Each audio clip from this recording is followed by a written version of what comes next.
नमस्कार दोस्तों। आज हम बात करें, आज है हमारा डे 15। सेल्फ लव प्रैक्टिस का डे 15 है। इस चैप्टर का नाम है अपने आप को और जिन्होंने आपको दर्द दिया है उन्हें माफ़ करना। आज का पाठ माफ़ करने के बारे में है। अपने आप को और उन्हें जिन्होंने आपको चोट पहुंचाई है माफ़ करके अपने दिल को और अपने आप को प्रेम के लिए नए स्तर पर ले जाने के बारे में है। पिछले 2 वीक्स में आपने उन कई धारणाओं से मुक्त होने की दिशा में काम किया है जो आपको बदलने से रोक रही थी। मैंने यह जानती हूँ, यह आसान काम नहीं था। इसलिए अपने आप को अपनी प्रगति का जश्न मनाने के लिए समय दें। आज आपको आईने में देखकर इतना हल्का महसूस करते हुए कैसा लग रहा है? एक गहरी सांस अंदर खींचिए। अब सांस छोड़ते हुए कहें, मैं अपने अतीत को जाने दे रहा हूँ और मुझे बहुत अच्छा लग रहा है। माफ़ करना हम सभी के लिए एक मुश्किल काम है। हम ऐसे ब्लॉक्स का निर्माण कर लेते हैं जो हमें कई वर्षों तक जकड़े रहते हैं। मेरा हाथ थामे और हम साथ में अपने आप को, दूसरों को जिन्होंने हमें चोट पहुंचाई है, माफ़ करना सीखने की ओर काम करते हैं। आप ऐसा कर सकते हैं। माफ़ी स्वयं को प्रेम करने के लिए हमारे दिल के दरवाजे खोलती है। यदि आपको अपने आप को प्रेम करने में कोई समस्या है तो आप एक ऐसी स्थिति में फंस सकते हैं। हम में से कई लोग वर्षों तक ऐसी दुर्भावनाएं पालकर बैठे रहते हैं। हम किसी के अपने साथ किए किसी काम की वजह से आत्मतुष्ट महसूस करते हैं। मैं इसे आत्मतुष्ट असंतोष के कारावास में फंसा होना कहती हूँ। हम सही साबित हो जाते हैं लेकिन खुश कभी नहीं हो पाते। आप मुझसे असहमत होकर कह सकते हैं, लेकिन आप नहीं जानती उस व्यक्ति ने मेरे साथ क्या किया था। वो माफ़ करने लायक नहीं है। जब आप माफ़ करने के लिए तैयार नहीं होते तो अपने आप के साथ बहुत गलत करते हैं। मन में कड़वाहट रखने का मतलब है प्रतिदिन जहर का एक चम्मच पीना। वह जहर आपके अंदर जमा होकर आपको नुकसान पहुंचाता है। अपने आप को अतीत से बांधे रखकर स्वस्थ और स्वतंत्र रहना असंभव है। इस बात को समझ लेना कि हर व्यक्ति हर क्षण जितना अच्छा कर सकता है कर रहा है। लोग लोग अपनी अपनी समझ, जागरूकता और ज्ञान के साथ इतना ही कर सकते हैं।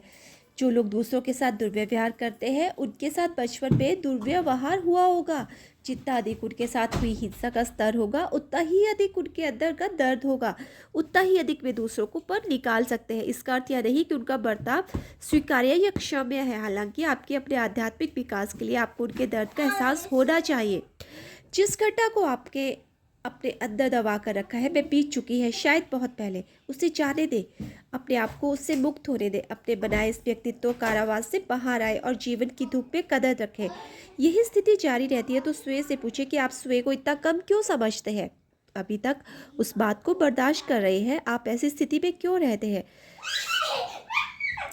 कड़वाहट से भरे रह सकते हैं या स्वेच्छा से अतीत को माफ करके उसे जाने देकर अपना भला कर सकते हैं और एक खुशियों भरे जीवन के निर्माण की ओर कदम बढ़ा सकते हैं। आप अपने जीवन को जैसा बनाना चाहते हैं बनाने के लिए स्वतंत्र है, क्योंकि आपके पास चुनाव करने की स्वतंत्रता है।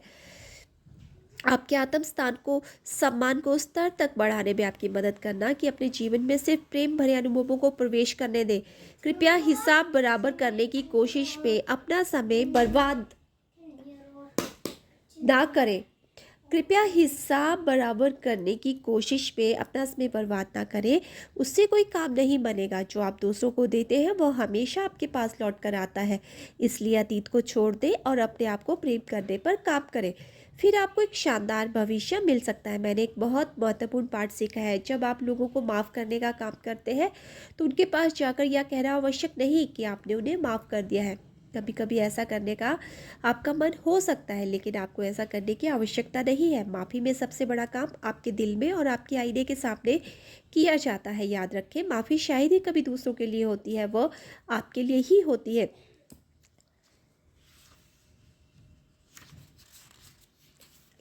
आपको गहराई से अपनी भावनाओं को अनुभव करने दें। जब मैं आइए अफर्म करें, जब मैं स्वयं को माफ़ करता हूँ तो दूसरों को माफ़ करना आसान हो जाता है। आज का आपका मिरर वर्क। मेरा मानना है कि आपको माफ़ी के काम में सबसे अधिक लाभ तब मिलता है जब आप उसे आईने के सामने करते हैं। मेरा सुझाव है कि किसी ऐसी जगह पर आईना तलाश करें जहां आप उसके सामने आराम से बैठ सकें। मुझे अपने शयन कक्ष के दरवाजे के पीछे लगे लंबे से आईने का उपयोग करना पसंद है। स्वयं को इस अभ्यास को करने का समय दीजिए और शायद आप इससे कई बार दोहराना चाहेंगे। हम में से अधिकांश को कई लोगों को माफ़ करने की आवश्यकता होती है। अपने आईने के सामने बैठकर आंखें बंद कर लें, कई बार गहरी सांसें लें, अपने आप को कुर्सी से चिपका हुआ महसूस करें। अपने जीवन में मौजूद उन सभी लोगों के बारे में सोचें जिन्होंने आपको चोट पहुंचाई है, उन्हें अपने मन के माध्यम से गुजरने दें। शुरू कर दें। अब अपनी आंखें खोलें और उनमें से किसी एक से बात करना शुरू कर दें। जोर से कुछ ऐसा कहे, तुमने मुझे बहुत गहरी चोट पहुंचाई है। मैंने सोचा था कभी इससे उबर नहीं पाऊंगा, लेकिन अब मैं अपने अतीत से चिपक कर नहीं रहूंगा।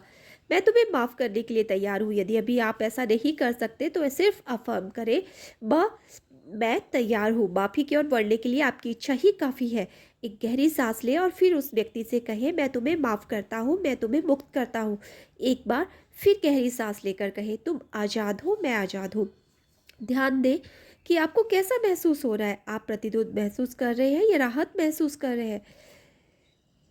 एक गहरी सांस लेकर अफर्म करें, मैं अपने सभी प्रतिरोधों को बाहर निकालने के लिए तैयार हूँ। जब आप इस अभ्यास को करना जारी रखें, आज या किसी और दिन, तो माफ़ करने वाले लोगों को अपनी सूची को लंबी कर दें।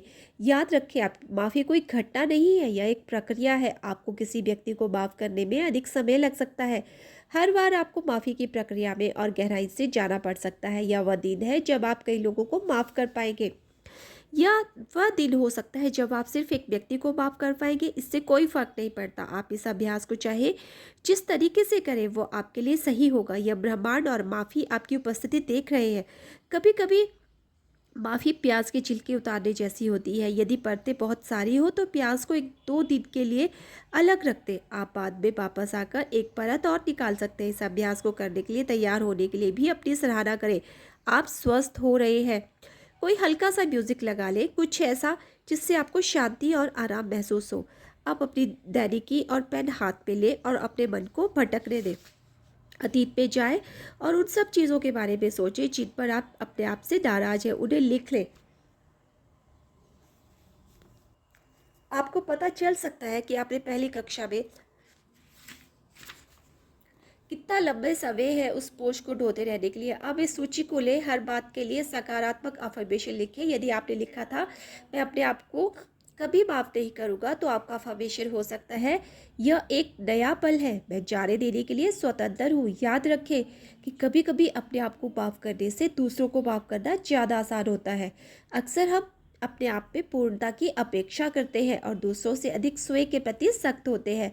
हालांकि अब इस पुराने रवैये से परे जाने का समय है। अपने आप को माफ़ कर दे, जाने दे, अपने आप को सहज और स्वतंत्र होने के लिए जगह दे। और अब अपनी डायरी के नीचे रखकर बाहर चले जाए, अपनी डायरी को नीचे रखकर बाहर चले जाए, किसी बीच पर, किसी पार्क में या किसी खाली स्थान पर, और अपने आप को उन्मुक्त और बेतहाशा कला सड़क के किनारे उछले और यह सब करते हुए हंसते रहे। अपने भीतरी बच्चे को अपने साथ बाहर ले जाए और थोड़ी मस्ती करें। किसी के देखने की परवाह ना करें। यह सब आपकी आज़ादी के लिए है। आपका हॉट थॉट। और मैं जीवन से प्रेम करता हूँ और समर्थन देता हूँ, जिसलिए मैं स्वयं के लिए प्रेम भरे खुले दिल का दावा करता हूँ। हम सब किसी भी दिए हुए क्षण में अपना भरसक प्रयास कर रहे हैं और यह बात मेरे लिए भी सच है। अतीत बीत चुका है। मैं अपने माता पिता या संतोष का उनका प्रतिरूप नहीं हूँ। मैं अपना स्वयं का अनूठा स्वरूप हूँ और मैं अपने दिल को खोलने का चुनाव करता हूँ। प्रेम, करुणा और समझ को अनुमति देता है कि वे अतीत के दर्द की सभी स्मृतियों को बाहर कर दे। मैं जो कुछ भी बन सकता हूँ वह बनने के लिए स्वतंत्र हूँ। यह मेरे अस्तित्व का सच है और मैं इसे इसी रूप में स्वीकार करता हूँ। मेरे जीवन में सब कुछ ठीक है। तो आज की 50 डेज़ के इस चैप्टर में हमने सीखा कि किस तरह से अगर हम अपने जिन लोगों ने हमारे साथ गलत किया है उनको माफ़ करने से हम कितना हल्का फील करेंगे और कितना रिलैक्स फील करते हैं। तो अपने अंदर से एक एक इंसान को पकड़िए और उन्हें माफ़ करते जाइए। जैसे जैसे आप उन्हें माफ़ करते जाएंगे, आप पूरी तरह से रिलैक्स होते जाएंगे, आपकी बहुत सारी चीज़ें जो है वो ठीक होती जाएगी। तो माफ़ करना शुरू कर दीजिए, और ज़रूरी नहीं है कि आपको उस इंसान के सामने जाके माफ़ी देनी है, अपने दिल से और दिमाग से उन्हें निकालिए। ये माफ़ी उनके लिए नहीं, आपके लिए, आपकी अच्छी हेल्थ के लिए, आपकी अच्छे भविष्य के लिए, आपकी हर चीज़ आपकी जो भी अच्छी है उसके लिए ये माफ़ी प्रार्थना है। तो आप माफ़ कीजिए और अपनी ज़िंदगी को आराम से खुश होकर जीना शुरू कीजिए। सो आज का ये चैप्टर आपको कैसा लगा? अगर अच्छा लगा तो लाइक कीजिए, शेयर कीजिए और सब्सक्राइब कीजिए। Thank you very much. मिलते हैं हम अपने नेक्स्ट चैप्टर में। Take care, bye bye.